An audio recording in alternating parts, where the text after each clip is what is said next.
جی علی بھائی، آخری سوال ہے کہ قرآن حکیم میں سورۃ الکہف میں جن اصحاب الکہف کا ذکر ملتا ہے، یہ لوگ کس زمانے سے تعلق رکھتے تھے؟ کیا یہ انبیاء کرام علیہم السلام تھے یا ان کے صحابہ کرام علیہم رضوان تھے؟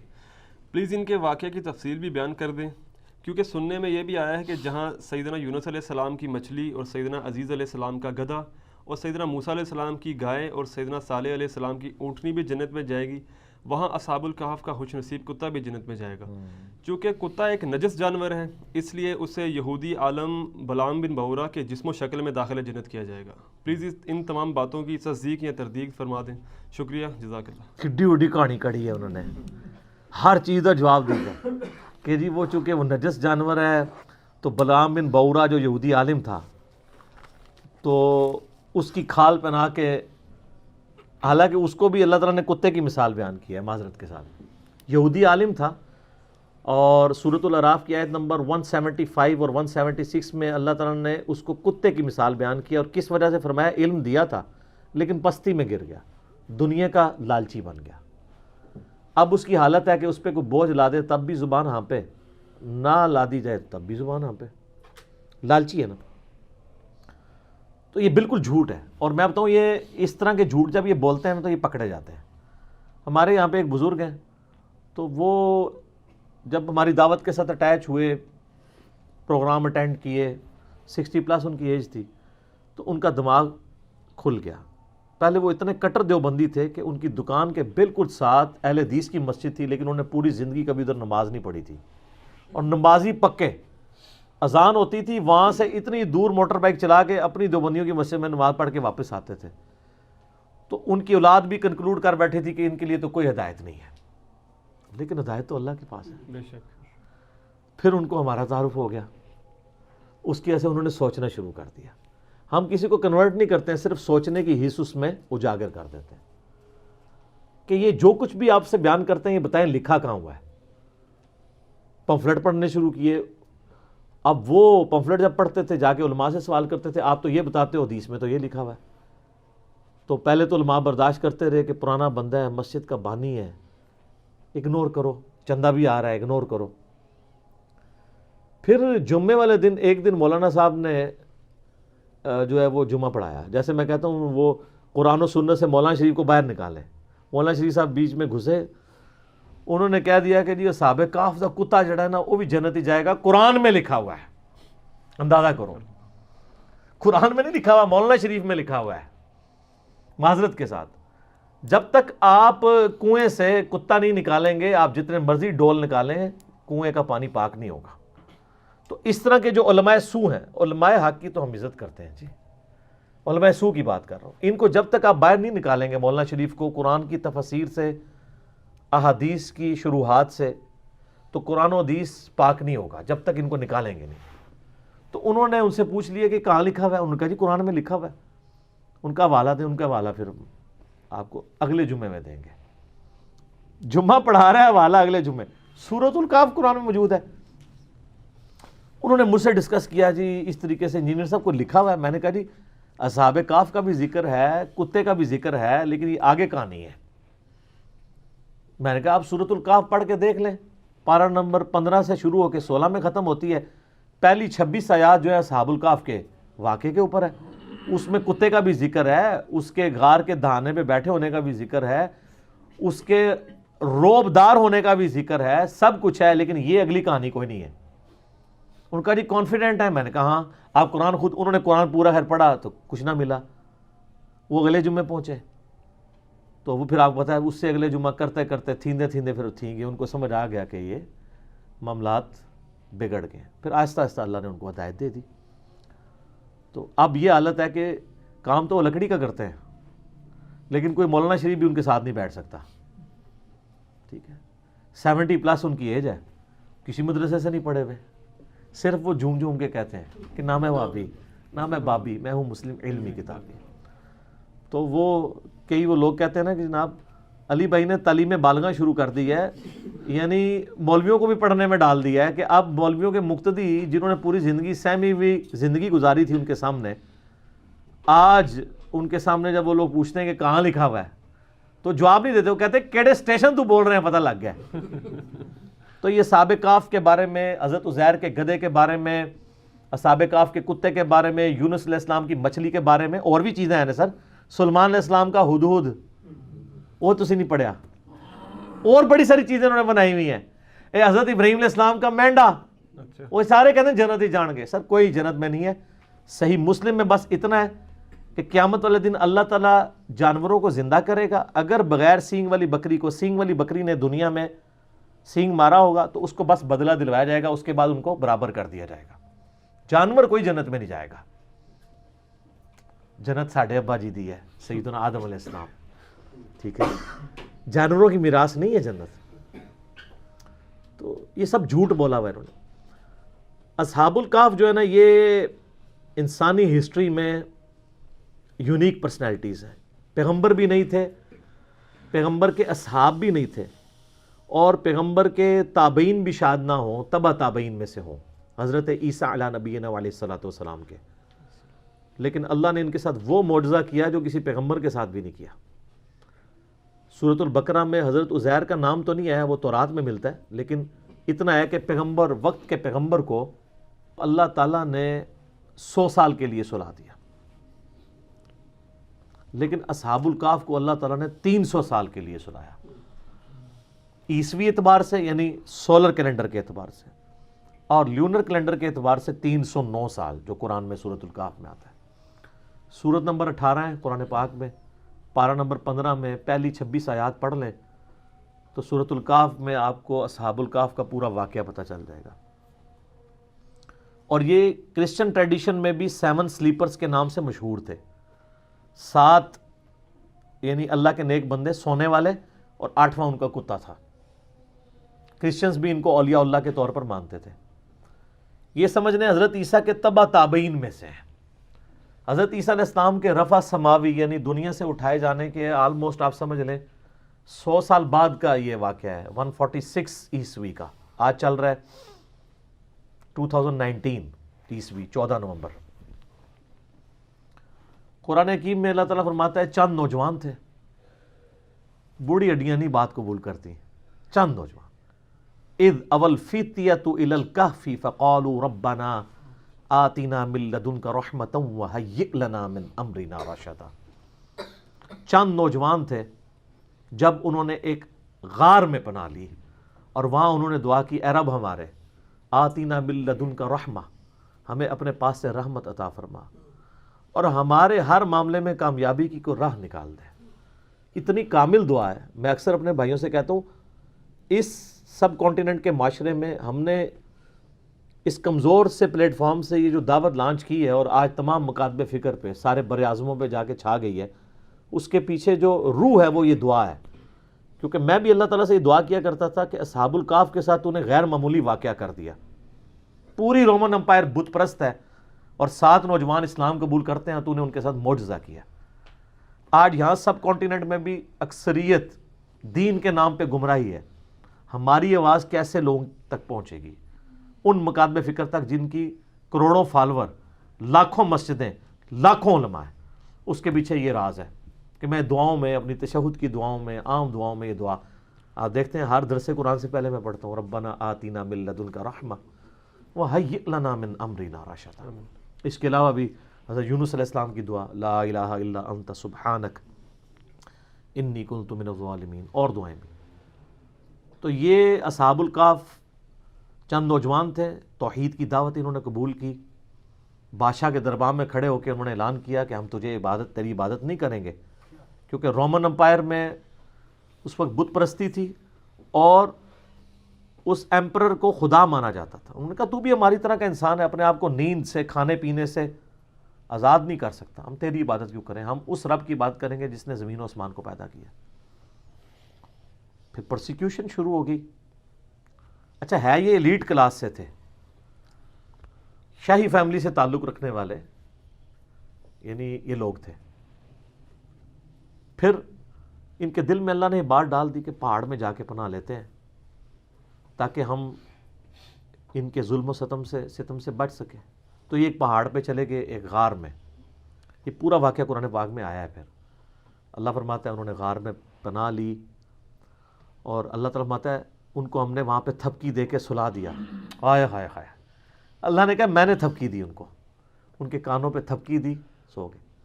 اچھا یہ جو آیات ہے نا, جس کو رات کو نیند نہ آتی ہے وہ لوگوں کا تجربہ ہے. یہ والی آیات رات کو پڑھ کے سوئیں نا, تھپکی والی, تو نیند آ جاتی ہے. ظاہر تجربے سے ہے نا.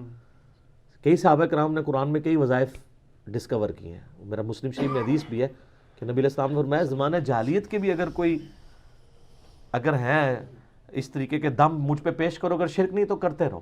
تو اس سے تو بدرجہ اولا قرآن میں سے کسی نے کوئی چیز ڈسکور کر لی, ٹھیک ہے. تو اللہ تعالیٰ فرماتا ہے ہم ان کی کروٹیں بھی بدلا دیتے تھے, بیڈ سول نہ ان کو ہو جائے. کروٹ بھی اللہ خود بدلاتا تھا. ظاہر ہے ایک جگہ لیٹے رہیں گے تو, حالانکہ یہ بھی معجزہ ہو سکتا تھا کہ لیٹے رہیں اور کچھ بھی نہ ہو, لیکن فزیکل فنومینا بھی ساتھ ساتھ چل رہے ہیں. اور اللہ نے فرمایا اس غار کا دہانہ ایسا تھا کہ ڈائریکٹ سورج کی روشنی نہیں آتی تھی, ٹیولائٹ آتی تھی. یعنی اس کا دہانہ آپ سمجھ لیں نارتھ کی طرف تھا, تو سورج یہاں سے ہوتا ہوا ادھر چلا جاتا تھا. انڈائریکٹ لائٹ آتی تھی, ڈائریکٹ لائٹ بھی نہیں آتی تھی. وہ سوئے رہے. اور اللہ تعالیٰ ماتا ہے 300 سال 309 سال تک, یعنی لیونر کیلنڈر کے مطابق, اور سولر کیلنڈر کے مطابق 300 سال بنتے ہیں, وہ سوئے رہے. اور فرمایا ان کا ایک کتا ہے جو اس غار کے دہانے پر ہے, اور اس کی اتنی ہیبت ہے کہ اگر کوئی یعنی غار کے دہانے پہ جائے بھی نا تو اس کتے سے وحشت کھا کے وہ بھاگ جائے. وہ حفاظت کے لیے اللہ تعالیٰ نے. اب وہ کتا بھی ایسا تھا کہ وہ ایک جگہ تھا, بس اس کو اللہ تعالیٰ نے ایسے ہی سلا دیا, لیکن اس کا روب ایسا تھا کہ کوئی اس غار کے قریب بھی نہیں جاتا تھا, اگر کوئی بولا بھٹکا وہاں پہ پہنچ بھی جائے. ورنہ تو جب تک سارے غار نہ جج کیے جائیں پتہ نہیں چل سکتا.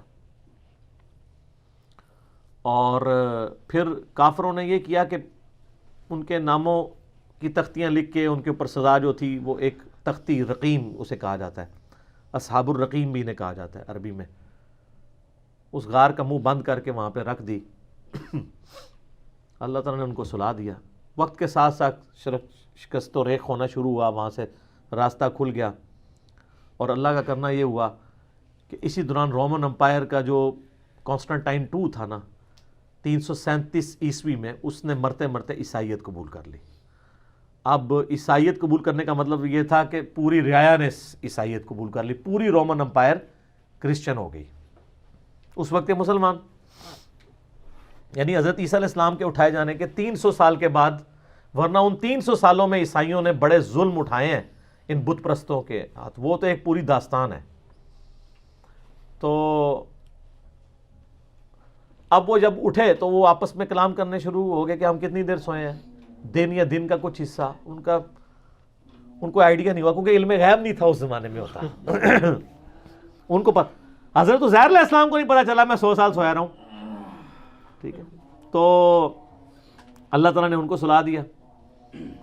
اب اٹھے تو انہوں نے خیر آپس میں کیا, پھر انہوں نے کہا چلے ایک بندے کو بھیجتے ہیں. اب جیسے اچھا 300 سال بھوک نہیں لگی, اٹھے تو بھوک لگ گئی, تقاضے شروع, وہ معجزانہ طور پہ سوئے ہوئے تھے. تو انہوں نے وہ اشرفیاں دے کے ایک بندے کو بھیجا اور کہا دیکھنا کوئی پاکیزہ مال لے کے آنا ہے, کوئی ہم تو حرام کا کوئی مال نہیں کھائیں گے. شریعت ساتھ ساتھ چل رہی ہے, اور وہ یہ سمجھ رہے ہیں کہ بادشاہ کا دور ہے, چھپ چھپا کے. ان کو تو پتہ ہی نہیں ہے کہ سر 300 سال گزر چکے ہیں, اور رومن امپائر جو ہے وہ ان کا دین وہی ہے جو ان کا دین ہو چکا ہے. اب وہاں جب پہنچے تو وہاں انہوں نے حالات بدلے ہوئے دیکھے. کسی دکان سے وہ خریداری کرنے لگے تو وہ جب اس نے پرانے زمانے کے سکے دیکھے, اس نے کہا لگتا ہے کہ اس بندے کے ہاتھ کو خزانہ لگ گیا. شور مچ گیا, اس کو پکڑ کے لے گئے. تو آہستہ آہستہ پھر ان کی حقیقت کھل گئی کہ یار یہ تو وہ لوگ ہیں. پتہ تھا ان کو کہ اس طرح 7 سلیپر کسی غار میں سوئے ہوئے ہیں, تو وہ تو پھر وہاں کے اولیاء اللہ ڈکلیئر ہو گئے. پھر اللہ تعالیٰ نے فرمایا کہ اس واقعے کے ذریعے ہم نے ان لوگوں کا ایمان بھی مضبوط کیا کہ اللہ تعالیٰ مرنے کے بعد زندہ کر سکتا ہے, کیونکہ اس حوالے سے کوسچنز شروع ہو گئے تھے, اللہ تعالیٰ مردوں کیسے اٹھائے گا. یہ بہت بڑا معجزہ تھا کہ 300 سال بعد اللہ تعالیٰ نے ان کو اٹھا لیا. اس کے بعد پھر صرف اتنا ہی ملتا ہے کہ لوگوں نے یعنی ارادہ کیے, بعض لوگوں نے کہا کہ اس پہ ہم مسجد بنائیں گے, یہ کریں گے, بعض نے کہا یہ کریں گے. بہرحال ان کی غالب اکثریت انہی کی تھی جنہوں نے اس پہ مسجد بنا لی, جس سے وہ مزارات پہ مسجد کا ثبوت بھی لیتے ہیں. اور اس پہ میں نے کلپ ریکارڈ کرا کے اس کا جواب بھی دیا. آج میں اس مزے کو تیکھا نہیں کرنا چاہتا, اس ٹاپک کو میں چھوڑتا ہوں. بال پھر انہوں نے یار دعا کی. قرآن میں تو بس اتنا ہی ملتا ہے. اور اللہ تعالیٰ نے ان کی پھر وہاں سے روح نکال لی, فوت ہو گئے. لیکن وہ کرسچن ٹریڈیشن میں اولیاء اللہ کے طور پہ مشہور. ابھی بھی آپ دیکھیں قرآن کے تاریخی مقامات پہ لوگوں نے ویڈیوز بنائی ہوئی ہیں, وہ کبھی کسی غار کو ڈکلیئر کرتے ہیں، وہ اب کسی کو نہیں پتا وہ کون سا غار ہے. بعض لوگوں نے تو ان کی ہڈیاں بھی نکالی ہوئی ہیں کہ یہ جی ان کی ہڈیاں ہیں، وہ اللہ کو پتہ ہے کدھر ہے. یہ اللہ تعالیٰ کی طرف سے بہت بڑا معجزہ ہوا ان کے لیے، توحید والے تھے. لیکن اللہ تعالیٰ نے اس قصے کو بڑا لائٹلی بیان کیا ہے. اس حوالے سے اللہ نے کہا ام حسبت ان اصحاب الکہف والرقیم کانوا من آیاتنا عجبا، کیا تم یہ گمان کرتے ہو کہ یہ جو اصحاب کہف اور اصحاب رقیم تھے یہ ہماری قدرت کی کوئی عجیب نشانی ہے؟ کوئی عجیب نہیں ہے، اللہ تو اس سے بڑے بڑے کام کر رہا ہے. ہائے ہائے ہائے سر، اسی لیے میں کہتا ہوں کائنات میں ہونے والی ہر چیز معجزہ ہے، لیکن ہم ان معجزوں کے عادی ہو چکے ہیں. سر، انڈے سے چوزا نکلنا یہ اصحاب کہف کے 300 سال بعد اٹھنے سے بڑا معجزہ ہے. انڈے میں دور دور تک ہمیں کوئی چیز نظر نہیں آتی کہ اس سے اتنا خوبصورت چوزا نکلے، اس کی اتنی ایروفائل پیاری سٹرکچر ہو پروں کی، اس کے اندر گردہ ہو، دل ہو. یہ تو پھر میرا فیوریٹ ٹاپک ہے، گھنٹوں لگ جائیں گے. لیکن ہم اس معجزے کے عادی ہیں. ایک بے قدر بیج کا 6 ارب گنا بڑا درخت بن جانا یہ اصحاب کہف کے معجزے سے بڑا معجزہ ہے. یہ ہم سارے آبزرو کر رہے ہیں معجزات، لیکن ہم عادی ہو چکے ہیں. تو اللہ تعالیٰ نے اس کو ڈینائی کیا. اللہ نے کہا تم کیا سمجھتے ہو بہت بڑا معجزہ ہے، تم نے یہ گمان کیا. ام حسبت ان اصحاب الکہف والرقیم کانوا من آیاتنا عجبا، کیا تم یہ گمان کرتے ہو یہ بڑے عجیب یعنی معجزات میں سے اللہ تعالیٰ اس سے بڑے بڑے معجزات کر رہا ہے. ہر چیز اس کے قبضہ قدرت میں.